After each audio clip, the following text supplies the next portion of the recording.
আসসালামু আলাইকুম। আজকের এই ভিডিওটা শুধু আপনাদের জন্য যারা বরিশাল শহরে থাকেন এবং যারা বরিশালে ঘুরতে যাবেন তাদের জন্য। আজকে আলোচনা করব মুক্তিযোদ্ধা পার্ক নিয়ে, যেটা অবস্থিত কীর্তনখালা নদীর তীরে বরিশাল লঞ্চঘাটের একটু দক্ষিণে। এখানে প্রবেশ মূল্য সম্পূর্ণ ফ্রি। এখানে আসলে আপনাকে কোনো টিকিট কাটতে হবে না। নদীর পাড়ে অবস্থিত হওয়ার জন্য বরিশাল শহরের মানুষের কাছে এই পার্কটি খুবই জনপ্রিয়। এখানে বসে আপনি নদীর পাড়ে ঠান্ডা বাতাস উপভোগ করতে পারবেন আপনার প্রিয়জনকে সাথে নিয়ে। আর খেতে পারবেন ঝালমুড়ি, বাদাম, ফুচকা সহ বরিশালের বিখ্যাত আমড়া ও পেয়ারা। আর কিনে দিতে পারবেন প্রিয়জনকে ফুল ও বাচ্চাদের বিভিন্ন খেলনা জাতীয় দ্রব্য। এখানে বসে আপনার প্রিয়জনের হাত ধরে উপভোগ করতে পারবেন বরিশাল থেকে ছেড়ে যাওয়া লঞ্চ ও স্টিমার চলাচল। আরও দেখতে পারবেন স্পিড বোট সহ বিভিন্ন জাতের নৌযান।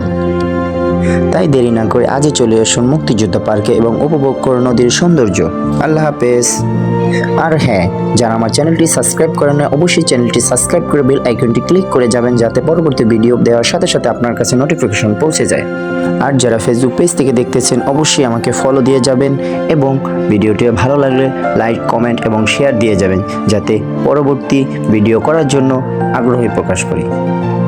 আবার দেখা হবে অন্য কোনো ভিডিওতে, কথা হবে। ততক্ষণ পর্যন্ত টাটা।